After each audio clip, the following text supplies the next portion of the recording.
The coffee mug warmed my palms as I stood on the front porch, watching fat snowflakes drift down through the bare branches of the oak trees.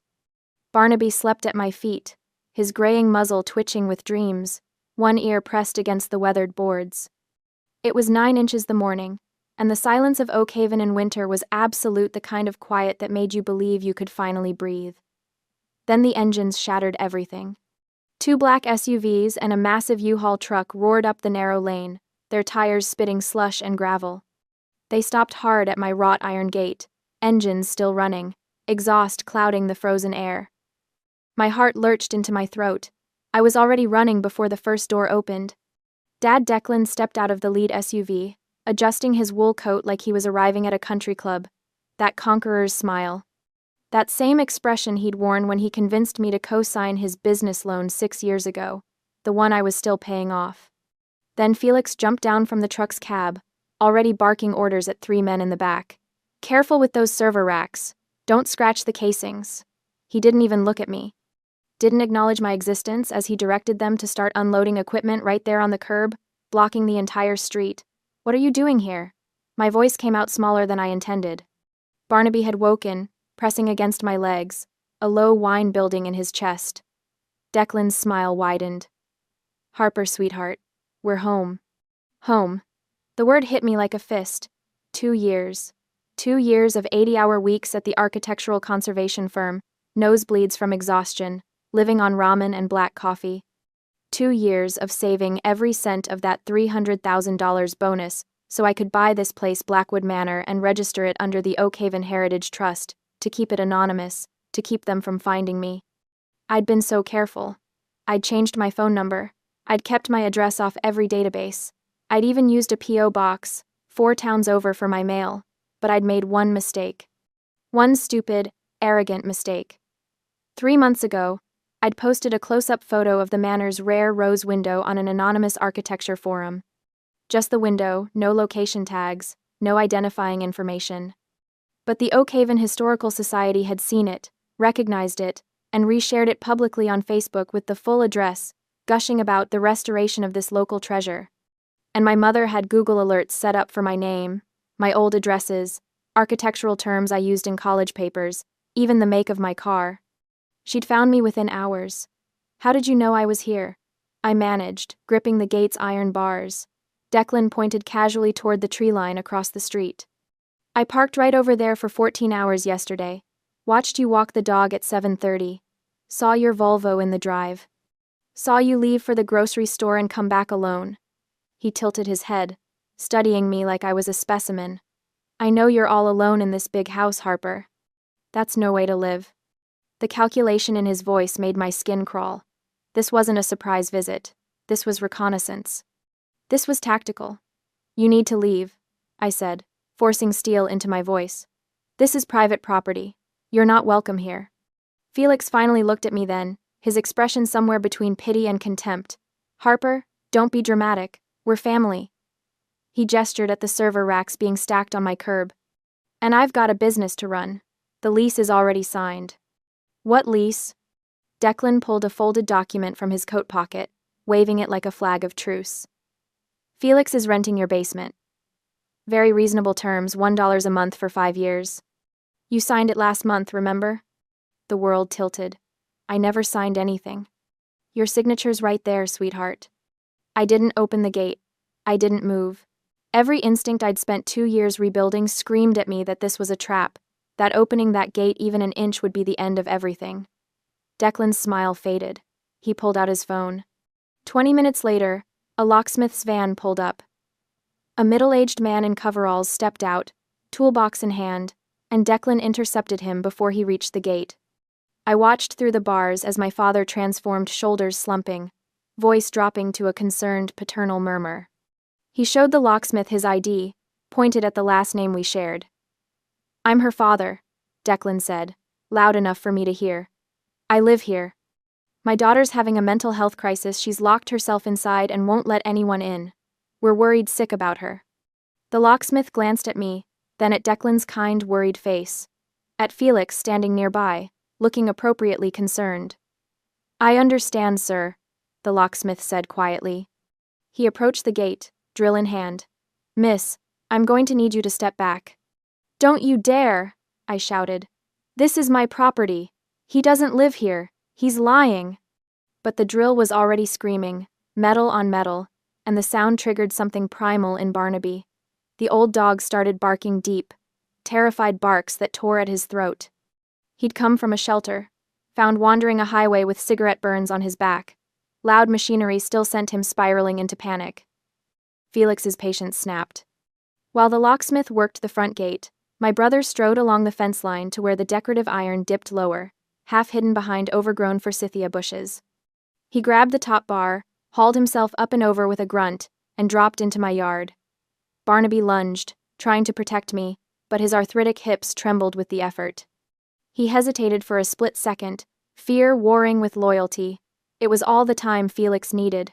His boot came up fast and brutal, catching the old dog square in the hip. Barnaby yelped a sound I'd never heard him make, high and agonized, and scrambled away from Felix's reaching hands. "Barnaby, no!" I screamed. But Felix had already reached the gate's interior latch. He twisted it, and the gate swung wide. Barnaby, terrified and hurting, bolted straight through the opening and out onto the road.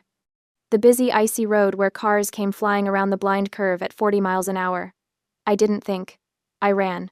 Behind me, I heard the SUV engines rev. Heard the truck's hydraulic lift whining. Heard Felix laughing as he waved the convoy through. By the time I reached Barnaby, shaking in a snowbank, eyes wild with fear, my family's vehicles were already rolling through my gate and up my drive. The occupation had begun. I stumbled back through the gate 15 minutes later, Barnaby trembling in my arms. He was too heavy for me to carry far, but I couldn't put him down, couldn't risk him running again. His hip joint clicked with each breath, and I felt the wetness of his tears soaking into my coat. Declan blocked my front door, that lease agreement now held up like a shield. "I'm glad you're back, Harper. Let's talk about this reasonably." He gestured toward the open door behind him, where I could hear heavy equipment scraping across my floors. "Felix is just setting up his operation in the basement. Very quiet, very professional. You won't even know we're here." I pushed past him, Barnaby still clutched to my chest. The oak door, my beautiful, restored oak door, stood wide open, letting in the cold. Snow was already melting on the original hardwood floors. "Get out," I said. "All of you. Get out of my house." Declan's expression shifted to something almost paternal. "Harper, I know you're upset, but look at this."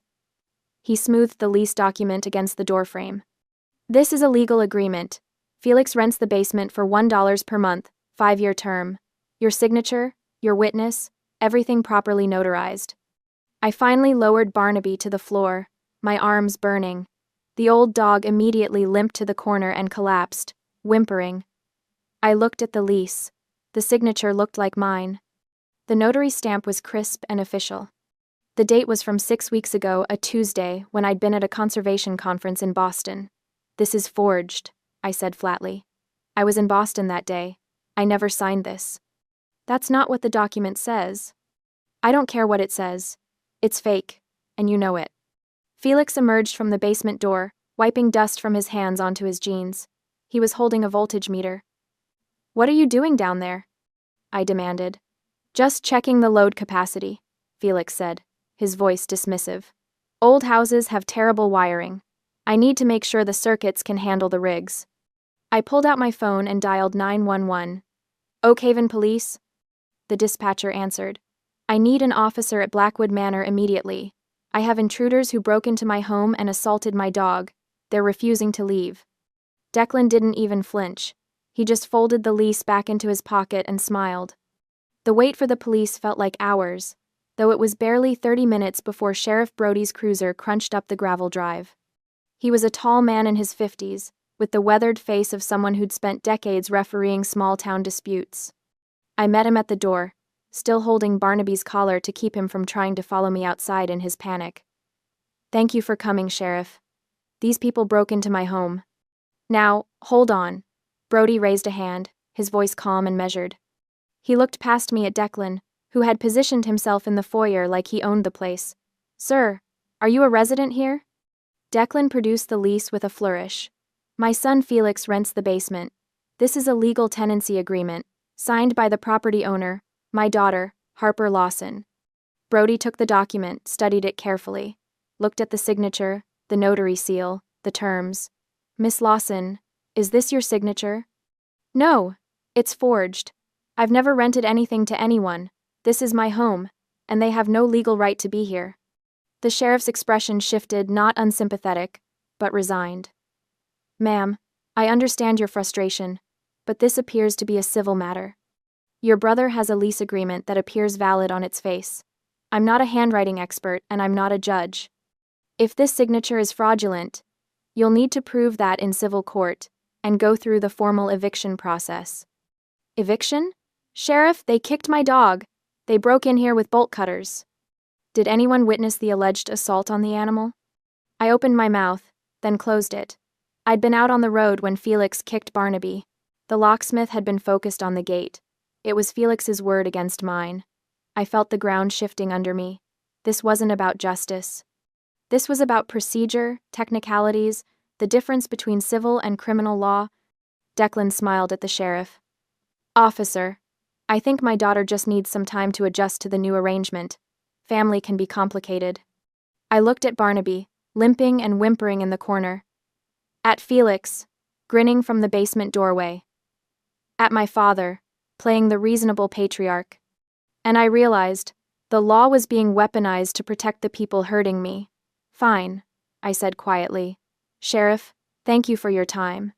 Brody tipped his hat, clearly relieved to escape the domestic minefield. You folks work this out, and please, keep it civil. As Brody turned to leave, I pulled out my phone. My contacts list still had them all. Mom, Dad, Felix. I scrolled past those and found the number Sterling Vane had given me when he'd helped me set up the Oakhaven Heritage Trust. I put Sterling on speakerphone so Declan could hear every word. My lawyer's voice filled the foyer, precise and cutting. Mr. Lawson, Sterling said, his tone cordial but edged with steel. I'm sure you're aware that Harper Lawson is not the legal owner of Blackwood Manor. The property is held in trust by the Oakhaven Heritage Trust, a registered nonprofit entity. Harper is the trustee, not the owner. Declan froze. Sterling continued. Which means that lease agreement, the one with Harper's signature, is invalid regardless of its authenticity. Harper cannot rent property she doesn't personally own. Any rental agreement would need to be executed by the trust itself, with proper board approval and documentation. I watched my father's face cycle through confusion, anger, and finally calculation. Furthermore, Sterling added, if that signature is forged, as Harper claims, then you've used fraudulent documents to gain access to trust property. That's not a civil matter, Mr. Lawson. That's criminal trespass on a nonprofit entity, a felony in this state. Felix's grin vanished. Dad, what's he talking about? Declan held up a hand, silencing him. This is a family misunderstanding. I'm not confused, I said softly. Sheriff Brody? The sheriff had paused on the porch. He turned back, his expression hardening as he processed the lawyer's words.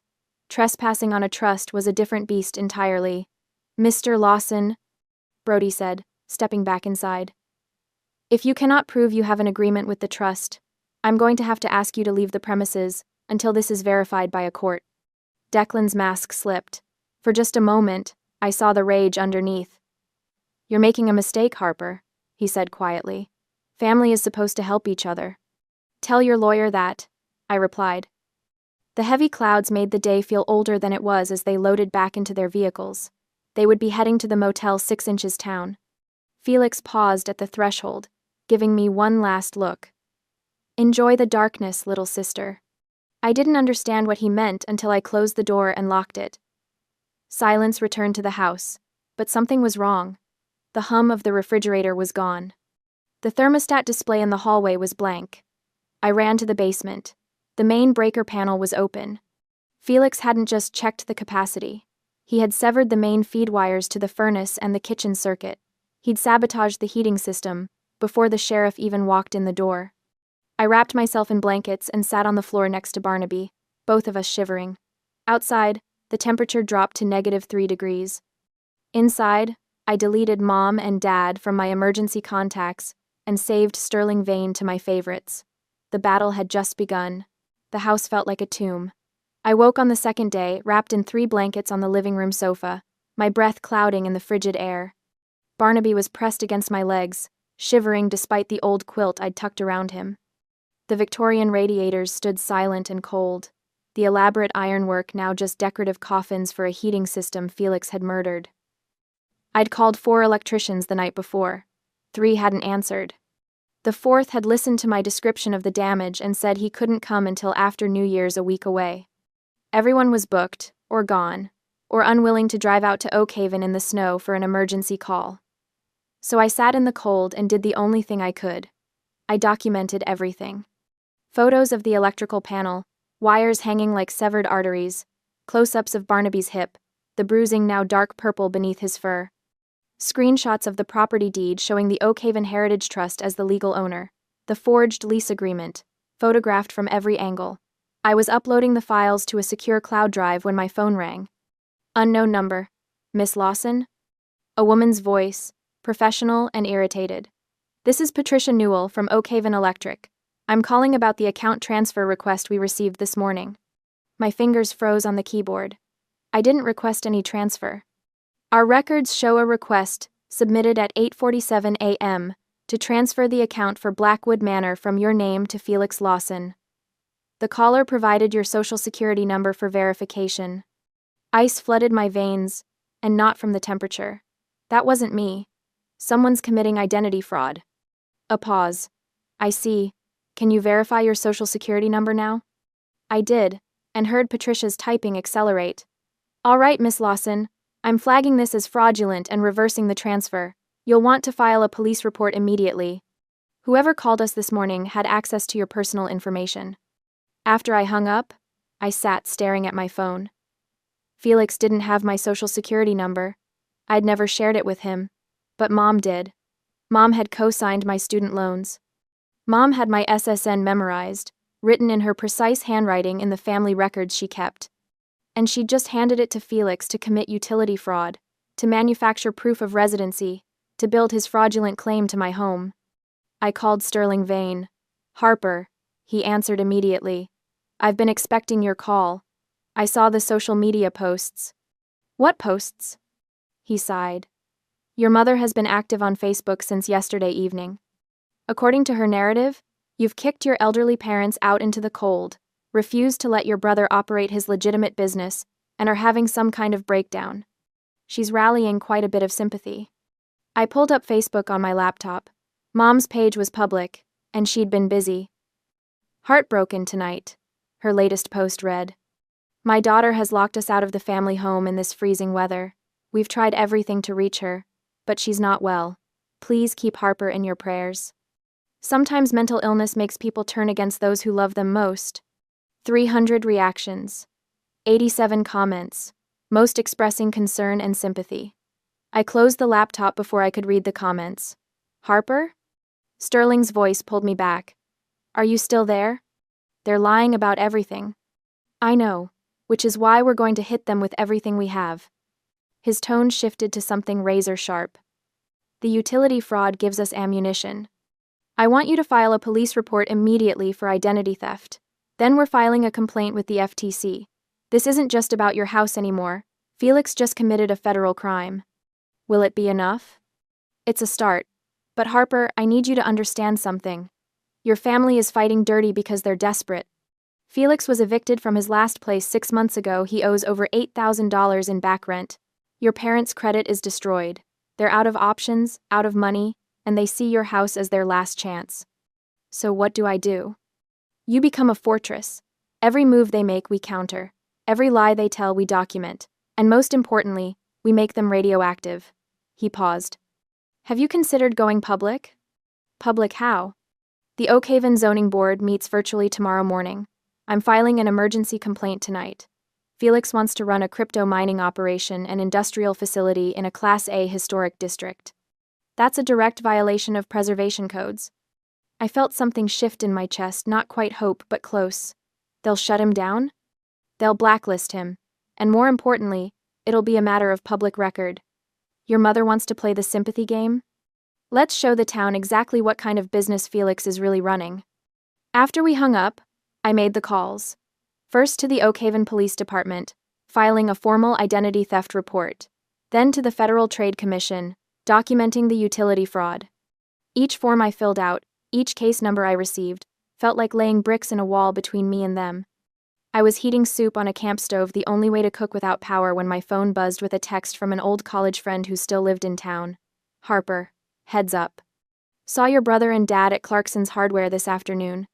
They were buying bolt cutters and asking about gate locks. Looked intense. You okay? My hand tightened on the phone. Bolt cutters. They were planning another breach. But this time, they wouldn't have the excuse of a mental health emergency or a fake lease to hide behind. This time, it would be pure, undeniable criminal trespass. I forwarded the text to Sterling, then walked through the dark, freezing house to check every lock, every window. Barnaby limped after me, whining softly, sensing my fear. It's okay, boy, I whispered, running my hand over his graying head. We're going to be okay. But I wasn't sure I believed it. Outside, the wind howled through the bare trees. Snow began to fall again, thick and heavy, and my family was buying bolt cutters. The Oakhaven Zoning Board met via video conference the next morning at 10 a.m. I sat in my freezing living room, laptop balanced on my knees, watching the gallery of faces populate the screen. Sterling appeared in his own window, dressed in a suit despite working from home. Agenda Item 7. The board chair announced. A stern woman named Margaret Rhodes. Emergency preservation complaint regarding 1847 Blackwood Manor, filed by Sterling Vane on behalf of the Oakhaven Heritage Trust. Sterling unmuted himself. Thank you, Madam Chair. I'll be brief. We've received credible intelligence that Felix Lawson intends to operate a commercial cryptocurrency mining facility from the basement of Blackwood Manor, a Class A historic property in a residential preservation district. This operation would involve industrial electrical demands, heat generation, and 24-hour mechanical noise, all of which violate Section 12.3 of the town's Historic Preservation Code. One of the board members leaned forward. Has Mr. Lawson applied for commercial permits? No, sir. He attempted to enter the property using fraudulent lease documentation and has made no effort to comply with any commercial zoning requirements. Margaret Rhodes' expression hardened. Does Mr. Lawson wish to address this complaint? Silence. Felix and Declan weren't on the call. They'd probably never even known about the meeting. Very well. The board will issue an emergency, cease and desist order effective immediately. Any attempt by Felix Lawson to operate a commercial enterprise from Blackwood Manor will result in daily fines of $1,000 and potential criminal charges for zoning violations. She looked directly into the Pravasad. Camera. Mr. Vane, please forward this order to the Oakhaven Police Department for enforcement. Thank you, Madam Chair. The meeting continued, but I'd stopped listening. The fortress wall had just grown higher. By evening, Felix knew. I discovered this when my phone exploded with notifications, all from the private messages Tiffany, his girlfriend who, helping them from the shadow, was broadcasting on her Instagram. Felix, the town just blacklisted me. My sister destroyed everything. Felix, we can't stay at the motel anymore. My card got declined. We're out of money. Felix, this is your fault. You had to go psycho with the lawyers. I screenshot every message and sent them to Sterling. Then I did something I'd never done before. I went on offense. There was a local blogger in Oakhaven, a retired journalist named Linda Mercer who ran a community news site. She covered everything from town meetings to local business disputes, and she had a reputation for being thorough and fair. I sent her an email. Miss Mercer, my name is Harper Lawson, and I'm the trustee of the Oakhaven Heritage Trust, which owns Blackwood Manor. I wanted to make you aware of a situation that may be of interest to your readers. I attached the zoning board decision, Felix's eviction records from his previous rental public record, easily searchable, and the police report I'd filed for identity theft. My family has attempted to seize control of a historic property using forged documents and fraudulent utility transfers. They've been blocked by the zoning board, but I thought the community should be aware of the situation. I hit send before I could second-guess myself. Linda replied within 2 hours. Harper, I'd like to speak with you on the record. Are you available tomorrow morning? But tomorrow was still too far away. That night, as I sat bundled in blankets with Barnaby curled against my side, I heard a vehicle pull up outside. Just one, moving slowly, headlights off. I crept to the window and peered through the heavy curtains. Declan's SUV, idling at the end of the driveway, watching the house. After 10 minutes, it drove away. They were reconnoitering again. Planning. I pulled out my phone and called Chase, the archaeologist from the Historical Society who'd been helping with the Manor's garden restoration. We'd worked together on several projects over the past year, and he'd proven himself to be quiet, competent, and trustworthy. Chase, I need a favor. It might sound strange. Try me. His voice was calm, unbothered by the late hour.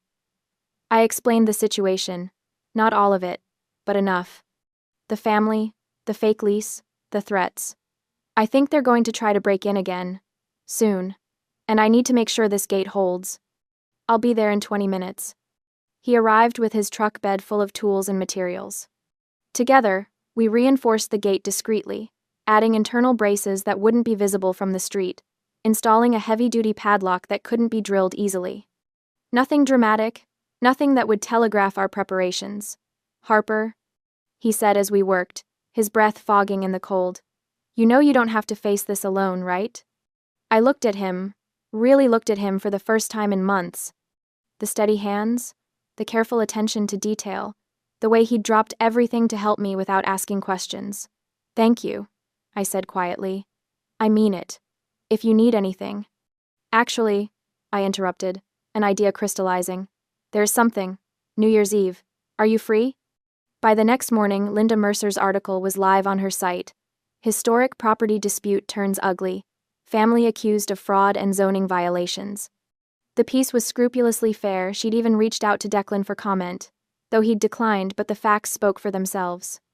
Felix's eviction history, the forged lease, the zoning board ruling, all laid out in clean, verifiable detail. The comments section filled within 1 hour. The town's sympathy for my homeless family evaporated as people realized what was actually happening. My phone buzzed with a text from an unknown number. You're going to regret this. We're family. You don't destroy family. I forwarded it to Sterling and Sheriff Brody. Then I started making other calls, quiet calls, to the mayor's office, to the president of the Historical Society, to carefully selected members of Oak Haven's small but influential social circle. I'm hosting a small New Year's Eve gathering. I told each of them. Nothing fancy, just close friends. I'd be honored if you could join me. Every single one accepted. I gave them all specific instructions. Park at the rear entrance. Come in through the garden gate. Keep it quiet. The front of the house needed to look abandoned. Chase helped me prep the interior. We brought in a piano player, a small catering setup, enough champagne for 30 people. On New Year's Eve morning, Tiffany posted one final video. She was standing outside the Motel 6, Felix visible in the background loading suitcases into the truck. This is it, you guys, she said, her voice shaking. We're officially homeless. Felix's evil sister has destroyed us, but we're not giving up. Tonight we're going to reclaim what's rightfully ours. Justice will be served. I watched the video 3 times, memorizing every detail. Then I called Sheriff Brody. Sheriff, I have reason to believe my family will attempt to break into Blackwood Manor tonight. I have video evidence of them threatening to reclaim the property, and a witness who saw them purchase bolt cutters. I'm formally requesting police presence. There was a long pause. Miss Lawson, I'll be attending your New Year's gathering as a guest, but I'll have my badge with me. If anything happens, we'll handle it appropriately. Thank you, Sheriff. The trap was set. New Year's Eve arrived with brittle, crystalline cold. I'd finally gotten the heating system repaired. It had cost $4,000 to fix the damage Felix caused, and Blackwood Manor was warm again for the first time in a week. I kept the heavy velvet curtains drawn tight in the front rooms. Not a sliver of light could escape to the street. From outside, the house had to look empty. Guests arrived throughout the afternoon, all through the back entrance as instructed. The mayor and his wife, the president of the Historical Society. Sheriff Brody in a suit, though his badge was clipped to his belt. Local architects, preservationists, and a few of the wealthier donors who supported historic properties in town. Chase had helped me set up the great room warm lamps, a string quartet playing in the corner, catering stations with elegant finger foods. It looked like a scene from a Gilded Age party, all the more surreal given what I knew was coming. Are you sure about this? Chase asked quietly, handing me a glass of champagne I had no intention of drinking. It's not too late to just call the police now. I'm sure. I looked around the room at the assembled crowd, people of influence, witnesses, the exact opposite of what Felix expected to find. They need to face consequences. Real consequences. And for that to happen, they need to commit a crime that can't be explained away as a civil matter. At 11:30 p.m., I positioned myself near the curtained front windows, creating a small gap to watch. Most of the guests were mingling in the great room, unaware of what I was anticipating. The string quartet played something soft and elegant. Crystal clinked against crystal. It was perfect. Then I saw them. 2 vehicles, headlights off, rolling slowly up the lane. They parked at the tree line across the street, just visible in the ambient glow of the streetlights. I watched 3 figures emerge: Declan, Felix, and Tiffany, her phone already up and recording. They're here, I said quietly. Chase appeared at my shoulder, and Sheriff Brody casually drifted closer, his hand resting near his badge. The mayor noticed the shift in energy and moved to the window. Harper, what's happening? Watch. Felix led the approach, bolt cutters gleaming in his hands. Tiffany walked beside him, phone held high, live streaming to her followers. It's 11:45 on New Year's Eve, she announced breathlessly to the camera. We're about to reclaim justice. Felix's sister has been illegally keeping him from his property, but that ends tonight. Watch this, you guys. This is what standing up for yourself looks like. They reached the gate. Felix examined the reinforced lock, the one Chase and I had installed, and positioned the bolt cutters. The blades bit into the metal with a sharp crack that echoed across the frozen yard. The lock fell away. Felix kicked the gate open, the iron clanging against the stone post. Then he strode up the walkway toward my front door, Declan and Tiffany trailing behind. Harper! Felix's voice boomed across the property. I know you're in there. This is my house now. You can't hide anymore. He reached the oak door, my beautiful, painstakingly restored oak door, and kicked it. Once, twice. The frame held. But on the 3rd kick, the lock mechanism gave way and the door crashed inward. Felix stormed into the entryway, bolt cutters still gripped in one hand, his face red with rage and triumph. Harper, there's nowhere to... He froze. The entryway was flooded with warm golden light from the great room beyond, and standing there, champagne glasses in hand, were 30 of Oak Haven's most prominent citizens. The room fell into a terrified silence. Guests lowered their glasses, stepping back as the front door shuddered under the blows. The string quartet had stopped playing abruptly. Felix stood there, panting, the bolt cutters looking obscene in the elegant room. He stared at the mayor, at the Historical Society president, at the town's wealthiest donors, and at Sheriff Brody, whose hand was now resting openly on his badge. The only sound was Tiffany's phone still recording, still live streaming this entire catastrophic miscalculation to her 18,000 followers. Felix Lawson, Sheriff Brody said, setting down his champagne glass and stepping forward. His voice was calm, almost gentle. You're under arrest. I have a lease. You have forged documents. You have a zoning board cease and desist order. And now you have just committed breaking and entering with burglary tools in front of 36 witnesses? Brody pulled his handcuffs from his belt. This is no longer a civil matter. Declan tried to step forward, to play the mediator, his hands raised in a placating gesture. Officer, please, this is just a family misunderstanding. Mr. Lawson, Brody interrupted. I have arrest warrants for you as well. Forgery, conspiracy to commit fraud, identity theft. Step over here, please. I stood on the landing of the grand staircase, looking down at them. Felix's eyes found mine, and for a moment I saw something almost like desperation.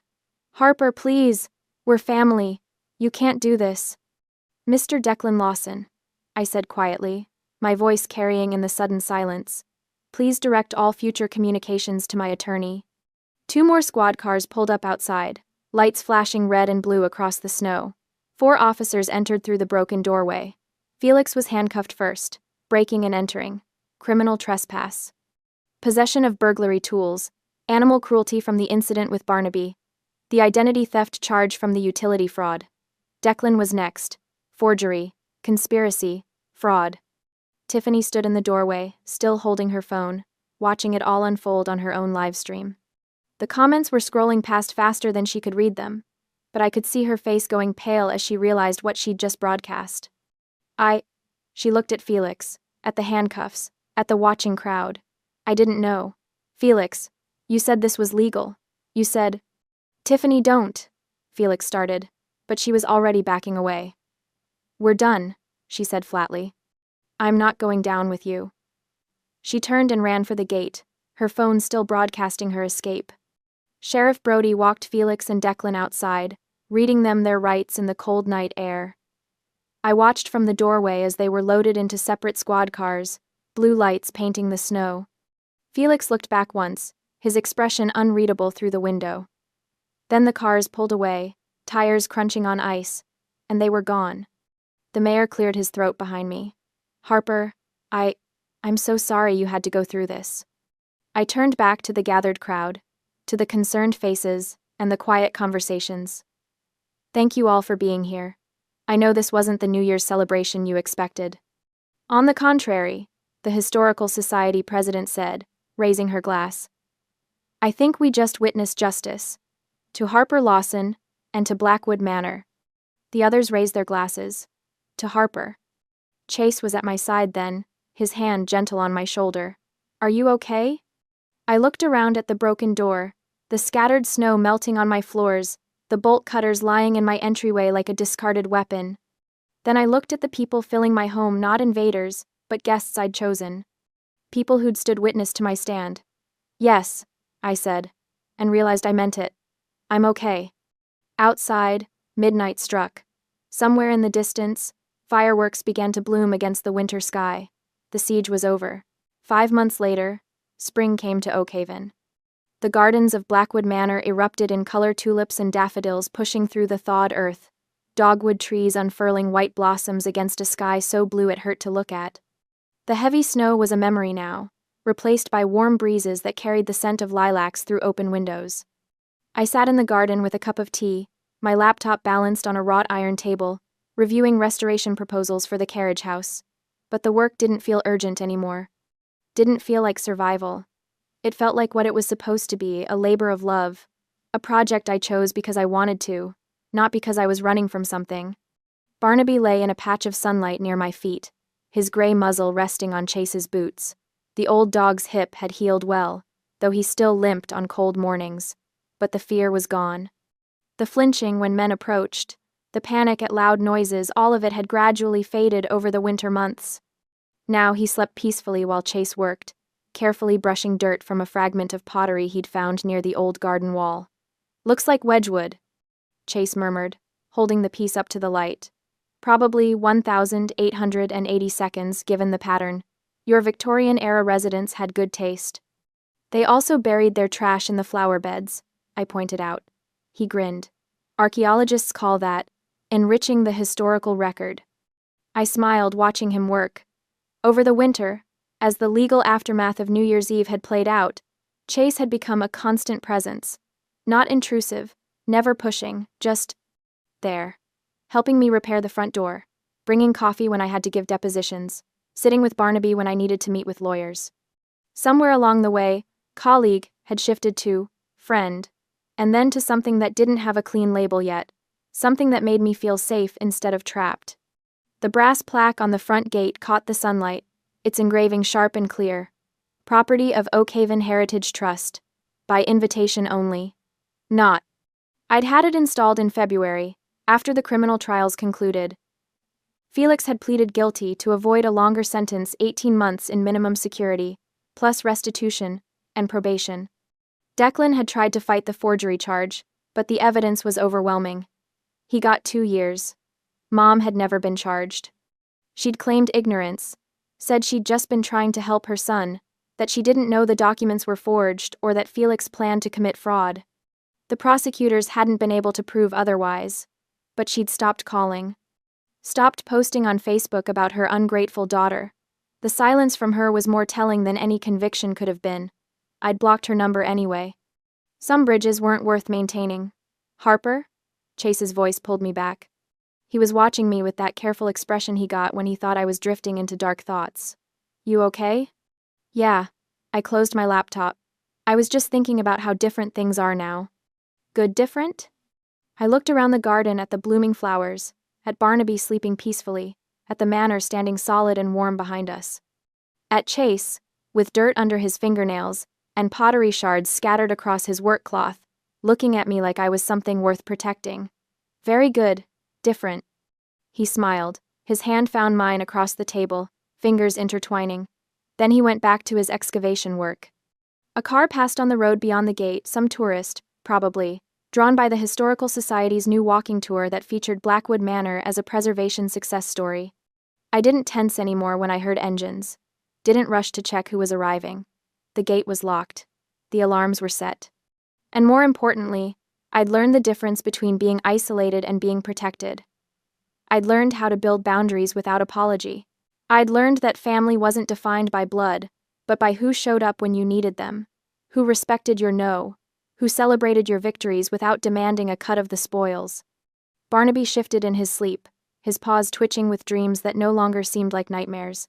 Chase hummed softly as he worked, some old folk song I didn't recognize but found comforting anyway. The afternoon sun warmed my shoulders, and for the first time in years, maybe in my entire life, I felt something I'd almost forgotten existed. Peace. Not the fragile, temporary peace I'd tried to buy by appeasing people who saw me as an ATM. Not the anxious peace of hiding and hoping I wouldn't be found. Real peace. The kind that came from knowing I'd fought for something and won. The kind that came from choosing who I let through my gates and who I kept out.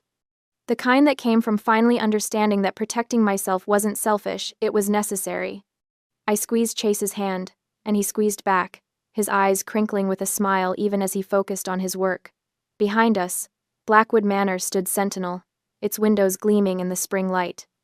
No longer a fortress under siege, a home, my home. And this time, the gate that protected it was there not to hide fear, but to shelter the happiness I'd built inside.